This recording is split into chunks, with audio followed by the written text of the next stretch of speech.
Bismillahirrahmanirrahim. Assalamualaikum warahmatullahi wabarakatuh. Alhamdulillah wa syukrulillah wa la hawla wa la quwwata illa billah. Asyhadu an la ilaha illallah wa asyhadu anna Muhammadan abduhu wa rasuluh la nabiyya wa la rasula ba'dah. Qala Allah Ta'ala fil Qur'anil Karim, a'udzu billahi minasyaitonir rajim. Wa ataakum min kulli ma sa'altumuh wa in ta'uddu nikmatallahi la tuhsuha. Innal insana la zalumun kafar. Shadaqallahul azim. Wa qala a'udzu billahi minasyaitonir rajim. Subhanalladzi asra bi'abdihi lailam minal masjidil haram ilal masjidil aqsa alladzi barakna haulahu linuriyahu min ayatina innahu huwas samiul basir. Shadaqallahul azim. Jamaah rahimakumullah, bapak-bapak, ibu-ibu, jamaah pengajian Masjid An-Nur Seruni Kota yang semoga senantiasa dalam lindungan dan rahmat Allah Subhanahu wa ta'ala. Yang pertama dan utama, marilah kita senantiasa tiada henti-hentinya untuk mensyukuri nikmat Allah, karena sesungguhnya nikmat Allah kepada kita pun tiada pernah berhenti. Bahkan sebelum kita lahir ke dunia ini, ketika kita masih di kandungan ibu kita masing-masing, Allah telah memberikan nikmat-nikmatnya. Meskipun ketika itu kita belum diberi kewajiban untuk beribadah kepada Allah, belum ada kewajiban syariat yang dibebankan kepada kita, tetapi Allah sudah mencurahkan, memberikan berbagai macam nikmat kepada kita. Maka kemudian Allah mengingatkan kepada kita di dalam Al-Quran surat Ibrahim, a'udzubillahi minasyaitonirrajim, wa atakum min kulli ma sa'altumuh wa in ta'uddu nikmatallahi la tuhsuha innal insana la zalumun kafar. Shadaqallahul azim. Dan dialah Allah yang telah memberikan apapun yang kalian minta, apapun yang kalian butuhkan. Dan ketika kalian ingin menghitung-hitung nikmat Allah, maka sungguh tiada kemampuan kalian untuk melaksanakannya. Innal insana ladzalumun. Sesungguhnya kebanyakan manusia melakukan kedzaliman, yaitu ketika menggunakan nikmat tidak sesuai dengan tujuan penciptaannya. Allah menciptakan manusia hanyalah untuk beribadah. Wa ma khalaqtul jinna wal insa illa liya'budun. Dan tidaklah aku ciptakan jin dan manusia kecuali untuk beribadah. Maka ketika kita lupa beribadah, lalai berniat segala sesuatu untuk beribadah, berarti kita sedang melakukan kezaliman.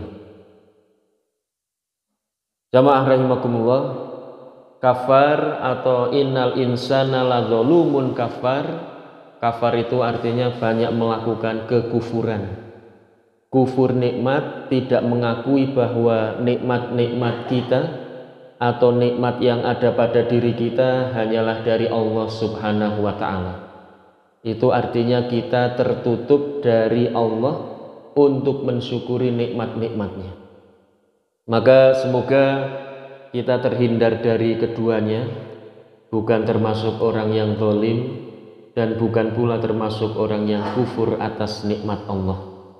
Salawat dan salam semoga senantiasa tercurah pada junjungan kita Nabi Muhammad sallallahu alaihi wasallam, Nabi yang terakhir yang tidak ada seorang nabi pun setelah kenabian beliau. Jamaah rahimakumullah, kita sudah memasuki bulan Rajab menika. Sekarang sudah bulan suci Rajab. Kira-kira tanggal berapa ibu-ibu? Ada yang menghitung tanggal berapa saat ini? Tanggal 7 ya, alhamdulillah. Di antara jamaah ada yang menggunakan kalendernya adalah kalender Hijriah.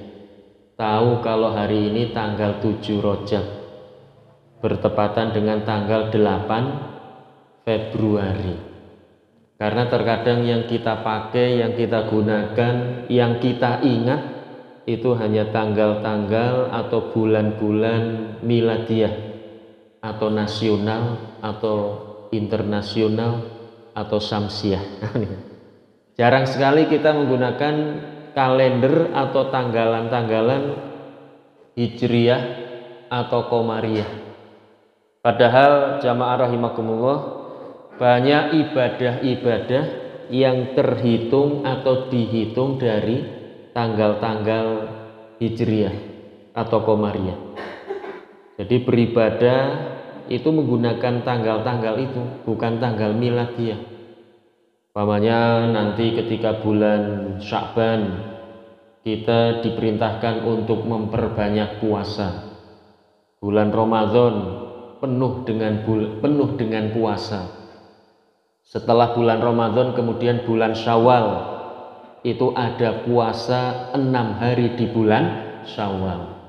Kemudian Dzulqa'dah, Dzulhijjah, terus selanjutnya Muharram. Itu ada ibadah-ibadah yang terhitung atau patokannya itu menggunakan tanggalan Qamariyah. Maka jamaah rahimakumullah, pada malam hari ini kita akan sedikit melihat, mengenang, mengkaji tentang keutamaan bulan Rajab. Banyak keutamaan di bulan Rajab, artinya salah satunya bahwa bulan Rajab itu adalah salah satu dari bulan yang disucikan atau bulan haram. Di samping itu ada bulan Ramadan, ada bulan Dzulhijjah, Dzulqa'dah dan Dzulhijjah serta Muharram. Bulan Rajab istimewanya, dari sekian banyak keistimewaan bulan Rajab itu nanti bertepatan dengan tanggal 28 Februari.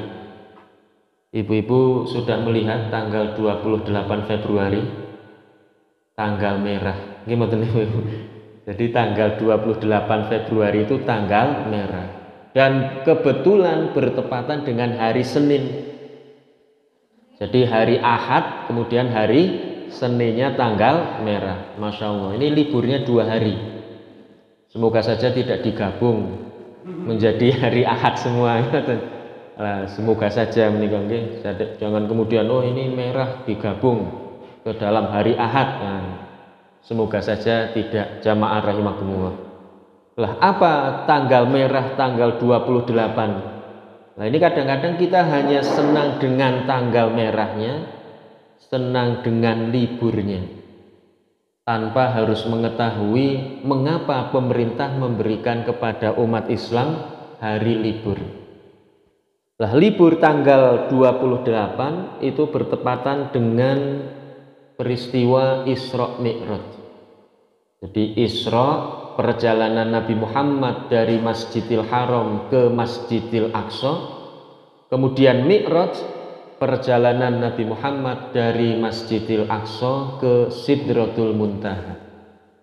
Pertanyaannya, mengapa Allah Subhanahu wa ta'ala memperjalankan atau Allah memberikan satu perjalanan kepada Nabi Muhammad Sallallahu Alaihi Wasallam?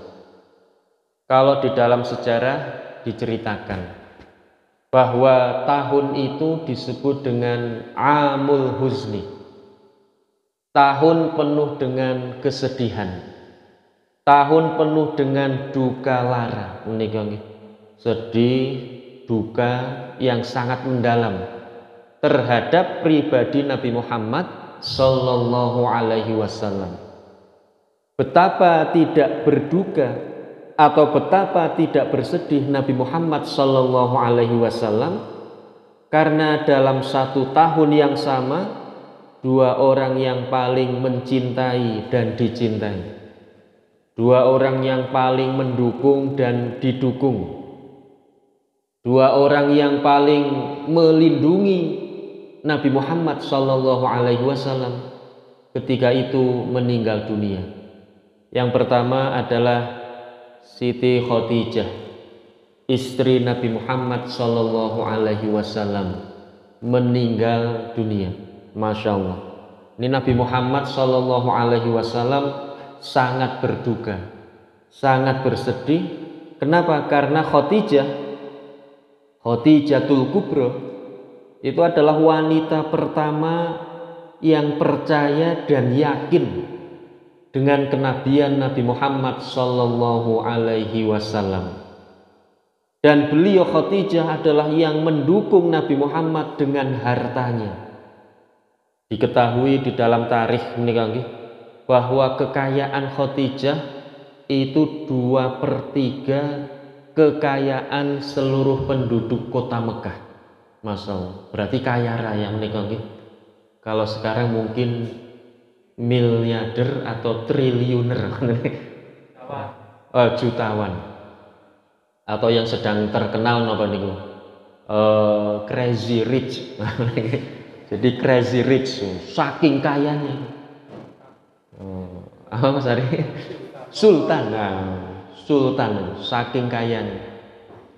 Dan beliau Khadijah itu sangat-sangat mencintai Nabi Muhammad Sallallahu Alaihi Wasallam, sehingga ketika Khadijah di dekat atau ketika mendekati ajalnya, beliau mau meninggal dunia, maka Khadijah berpesan kepada Nabi Muhammad, wahai Muhammad, suamiku, kalau seandainya suatu saat engkau ingin menyeberangi sungai, kemudian tidak ada jembatan di sungai itu, maka bongkarlah kuburku. Masya Allah. Sampai mau meninggal saja, Khadijah ingin menghabiskan seluruh apa yang dimiliki.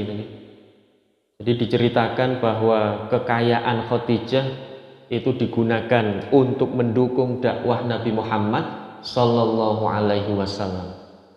Jadi ketika akhir atau ketika menjelang wafatnya, Khadijah berpesan, seandainya engkau ingin menyeberangi sungai, kemudian tidak ada jembatan di sungai itu, bongkarlah kuburku, ambil tulang belulangku, untuk kau jadikan jembatan menyeberangi sungai itu. Masya Allah. Ini saking cintanya Khadijah kepada Nabi Muhammad Sallallahu Alaihi Wasallam. Maka kemudian Rasulullah sangat bersedih. Bahkan diceritakan saking cintanya Rasulullah sehingga sangat sulit untuk melupakan Khadijah. Sehingga suatu saat sempat membuat cemburu istri Rasulullah yang bernama Aisyah. Kenapa? Karena yang dikenang selalu oleh Rasulullah adalah Khadijah. Sehingga Aisyah merasa cemburu. Khadijah sudah meninggal, sudah menikah dengan Aisyah, tapi kenangan bersama Khadijah tiada terlupakan. Maka kemudian Aisyah bertanya, ya Rasulullah, ya Muhammad Nabiullah, Khadijah telah tiada, tetapi kenangan engkau dengan Khadijah tiada terlupa. Masya Allah. Sehingga kemudian membuat Rasulullah mengingatkan kepada Aisyah untuk tidak cemburu atau tidak dalam tanda kutip mungkin iri dengan kasih sayang Rasulullah terhadap Khadijah meskipun telah tiada. Maka jamaah rahimakumullah, ini yang pertama. Dan yang kedua yaitu paman beliau yang bernama Abu Thalib. Abu Thalib melindungi, mendukung dan mendorong dakwah Rasulullah dengan pengaruh kekuasaannya atau pengaruh politiknya. Beliau Abu Thalib adalah salah seorang kaum Quraisy yang terhormat dan mempunyai pengaruh yang hebat. Sementara Khadijah mendukung Rasulullah dari kasih sayang dan hartanya, kalau Abu Thalib dari kasih sayang dan kekuasaannya. Karena Abu Thalib adalah salah satu orang yang terhormat ketika itu.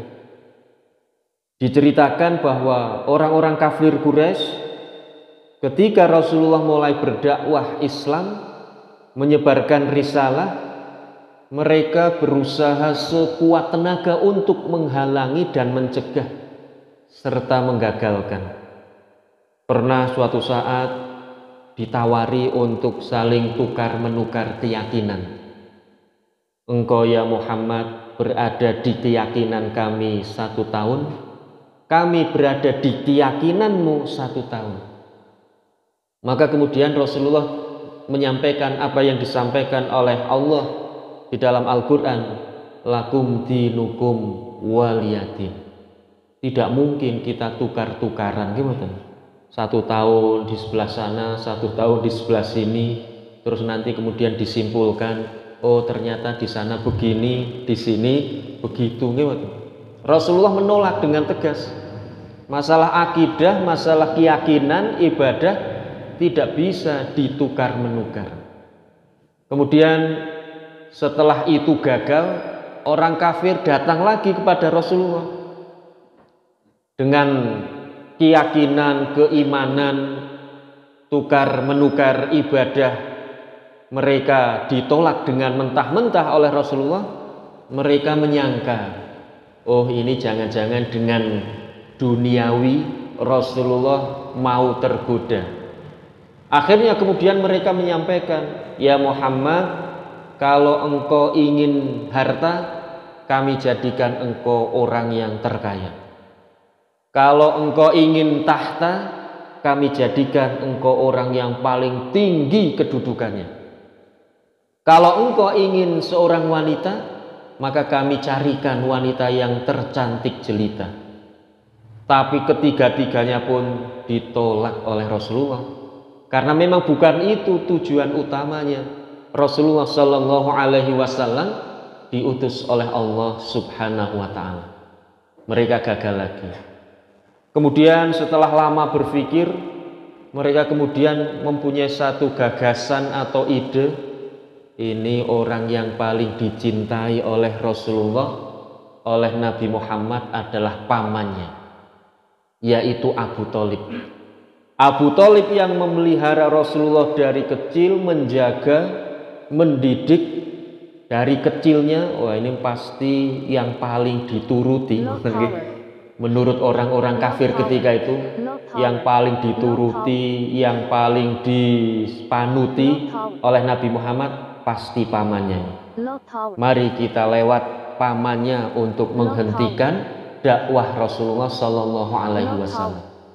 Maka mereka datang kepada pamannya yang bernama Abu Thalib, yang intinya bahwa mereka ingin Abu Thalib ikut untuk menghentikan dakwah Nabi Muhammad Shallallahu Alaihi Wasallam. Maka begitu orang-orang kafir itu pulang dari rumahnya Abu Thalib, kemudian Nabi Muhammad datang dari berdakwah, kemudian Abu Thalib memanggil Nabi Muhammad, wahai Muhammad anakku, tolong kemari sebentar. Kemudian Nabi Muhammad menghampiri Abu Thalib. Abu Thalib menyampaikan sesuatu kepada Nabi Muhammad, wahai Muhammad anakku, sungguh aku sangat cinta dan sayang kepadamu, tetapi aku juga sangat cinta kepada kaumku. Maka aku mohon janganlah kau berbuat atau janganlah kau buat permasalahan antara dirimu, diriku dan dirinya. Jadi lawan dikaku antara dirimu, diriku dan dirinya. Itu kayak lagu ya ibu-ibu ya. Jadi Abu Thalib ingin dengan halus untuk menghentikan dakwah Nabi Muhammad Shallallahu Alaihi Wasallam. Apa kemudian dijawab oleh Nabi? Ketika itu Nabi Muhammad sempat bersedih. Kenapa? Karena menyangka bahwa Abu Thalib sudah berada di pihak mereka, orang kafir Quraisy ketika itu. Maka kemudian dengan penuh kesedihan, menguatkan segala daya dan upaya, menguatkan rohaninya untuk menjawab apa yang disampaikan oleh pamannya, Nabi Muhammad kemudian mengatakan, wahai pamanku, sampaikan kepada mereka, meskipun mereka menyiksa diriku dengan meletakkan matahari di tangan kanan, rembulan di tangan kiri, untuk supaya aku berhenti dari dakwah ini, katakan kepada mereka, sekali-kali tidak akan berhenti meskipun mereka menyiksa diriku sampai diriku yang binasa atau kekafiran yang binasa dari muka bumi. Kemudian Nabi Muhammad lari dari Abu Thalib. Begitu lari dari Abu Thalib dengan penuh kesedihan, Abu Thalib kemudian mengundang lagi Nabi Muhammad. Wahai Muhammad, datang kemari, jangan engkau pergi dariku.